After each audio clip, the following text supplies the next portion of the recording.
नदियां, पहाड़, तालाब या फिर हमारे तीर्थ स्थल हो, उन्हें साफ रखना बहुत जरूरी है। ये टूरिज्म इंडस्ट्री की बहुत मदद करेगा।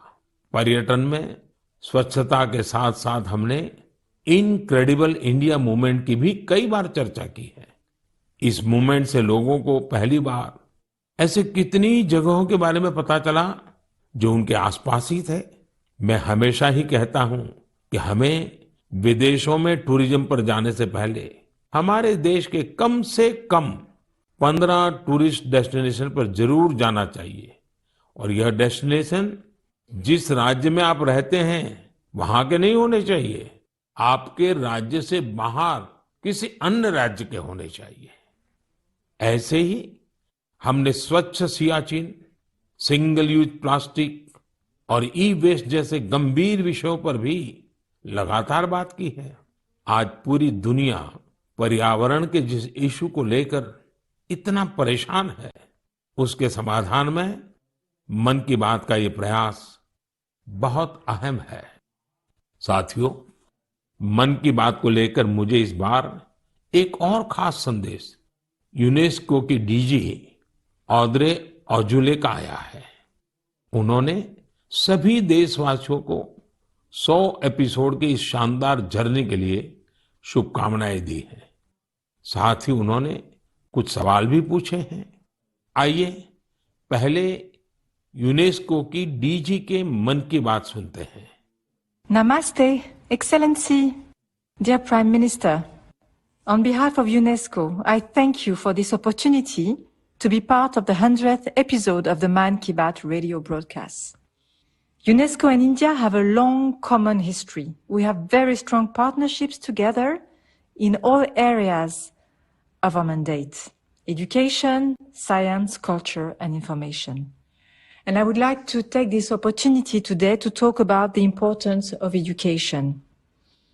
UNESCO is working with its member states to ensure that everyone in the world has access to quality education by 2030. With the largest population in the world, could you please explain the Indian way to achieving this objective? UNESCO also works to support culture and protect heritage. And India is chairing the G20 this year. World leaders will be coming to Delhi for this event. Excellency, how does India want to put culture and education at the top of the international agenda? I once again thank you for this opportunity and convey my very best wishes through you to the people of India. À bientôt. Merci beaucoup. Thank you, Excellency. I'm happy to interact with you in the 100th Man Ki Baat program. I'm also happy that you have raised the important issues of education and culture. साथियों, UNESCO की DG ने education और cultural preservation यानी शिक्षा और संस्कृति संरक्षण को लेकर भारत के प्रयासों के बारे में जानना चाहा है। ये दोनों ही विषय मन की बात के पसंदीदा विषय रहे हैं। बात शिक्षा की हो या संस्कृति की, उसके संरक्षण की बात हो या संवर्धन की, भारत की यह प्राचीन परंपरा रही है। इस दिशा में आज देश जो काम कर रहा है वो वाकई बहुत सराहनीय है। नेशनल एजुकेशन पॉलिसी हो या क्षेत्रीय भाषा में पढ़ाई का विकल्प हो, एजुकेशन में टेक्नोलॉजी इंटीग्रेशन हो, आपको ऐसे अनेक प्रयास देखने को मिलेंगे। वर्षों पहले गुजरात में बेहतर शिक्षा देने और ड्रॉप आउट रेट्स को कम करने के लिए गुणोत्सव और शाला प्रवेश उत्सव जैसे कार्यक्रम जन भागीदारी की एक अद्भुत मिसाल बन गए थे। मन की बात में हमने ऐसे कितने ही लोगों के प्रयासों को हाईलाइट किया है जो निस्वार्थ भाव से शिक्षा के लिए काम कर रहे हैं। आपको याद होगा, एक बार हमने ओडिशा में ठेले पर चाय बेचने वाले स्वर्गीय डी प्रकाश राव जी के बारे में चर्चा की थी, जो गरीब बच्चों को पढ़ाने के मिशन में लगे हुए थे। झारखंड के गांवों में डिजिटल लाइब्रेरी चलाने वाले संजय कश्यप जी हो कोविड के दौरान ई लर्निंग के जरिए कई बच्चों की मदद करने वाली हेमलता एनकेजी हो, ऐसे अनेक शिक्षकों के उदाहरण हमने मन की बात में लिए हैं। हमने कल्चरल प्रिजर्वेशन के प्रयासों को भी मन की बात में लगातार जगह दी है। लक्षद्वीप का कुम्मेल ब्रदर्स चैलेंजर्स क्लब हो या कर्नाटका के क्वेमश्री जी कला चेतना जैसे मंच हो, देश के कोने कोने से लोगों ने मुझे चिट्ठी लेकर ऐसे उदाहरण भेजे। हमने उन 3 कॉम्पिटिशन्स को लेकर भी बात की थी जो देशभक्ति पर गीत, लोरी और रंगोली से जुड़े थे। आपको ध्यान होगा, एक बार हमने देश भर के स्टोरी टेलर्स से स्टोरी टेलिंग के माध्यम से शिक्षा की भारतीय विधाओं पर चर्चा की थी। मेरा अटूट विश्वास है कि सामूहिक प्रयास से बड़ा बदलाव लाया जा सकता है। इस साल हम जहां आजादी के अमृतकाल में आगे बढ़ रहे हैं, वहीं G20 की अध्यक्षता भी कर रहे हैं। यह भी एक वजह है कि एजुकेशन के साथ साथ डाइवर्स ग्लोबल कल्चर्स को समृद्ध करने के लिए हमारा संकल्प और मजबूत हुआ है।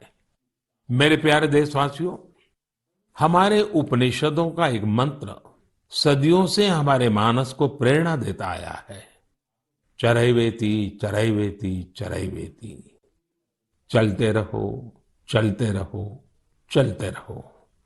आज हम इसी चरैवेति चरैवेति की भावना के साथ मन की बात का 100वां एपिसोड पूरा कर रहे हैं। भारत के सामाजिक ताने बाने को मजबूती देने में मन की बात किसी भी माला के धागे की तरह है जो हर मनके को जोड़े रखता है। हर एपिसोड में देशवासियों के सेवा और सामर्थ्य ने दूसरों को प्रेरणा दी है। इस कार्यक्रम में हर देशवासी दूसरे देशवासी की प्रेरणा बनता है। एक तरह से मन की बात का हर एपिसोड अगले एपिसोड के लिए जमीन तैयार करता है। मन की बात हमेशा सद्भावना, सेवा भावना और कर्तव्य भावना से ही आगे बढ़ा है। आजादी के अमृत काल में यही पॉजिटिविटी देश को आगे ले जाएगी, नई ऊंचाई पर ले जाएगी। और मुझे खुशी है कि मन की बात से जो शुरुआत हुई वो आज देश की नई परंपरा भी बन रही है। एक ऐसी परंपरा जिसमें हमें सबका प्रयास की भावना के दर्शन होते हैं। साथियों, मैं आज आकाशवाणी के साथियों को भी धन्यवाद दूंगा जो बहुत धैर्य के साथ इस पूरे कार्यक्रम को रिकॉर्ड करते हैं। वो ट्रांसलेटर्स जो बहुत ही कम समय में बहुत तेजी के साथ मन की बात का विभिन्न क्षेत्रीय भाषाओं में अनुवाद करते हैं, मैं उनका भी आभारी हूं। मैं दूरदर्शन के और माय गॉव के साथियों को भी धन्यवाद देता हूं। देश भर के टीवी चैनल्स, इलेक्ट्रॉनिक मीडिया के लोग जो मन की बात को बिना कॉमर्शियल ब्रेक के दिखाते हैं, उन सभी का मैं आभार व्यक्त करता हूं। और आखिरी में मैं उनका भी आभार व्यक्त करूंगा जो मन की बात की कमान संभाले हुए हैं। भारत के लोग, भारत में आस्था रखने वाले लोग, ये सब कुछ आपकी प्रेरणा और ताकत से ही संभव हो पाया है। साथियों, वैसे तो मेरे मन में आज इतना कुछ कहने को है कि समय और शब्द दोनों कम पड़ रहे हैं, लेकिन मुझे विश्वास है कि आप सब मेरे भावों को समझेंगे, मेरी भावनाओं को समझेंगे। आपके परिवार के ही एक सदस्य के रूप में मन की बात के सहारे आपके बीच में रहा हूं, आपके बीच में रहूंगा।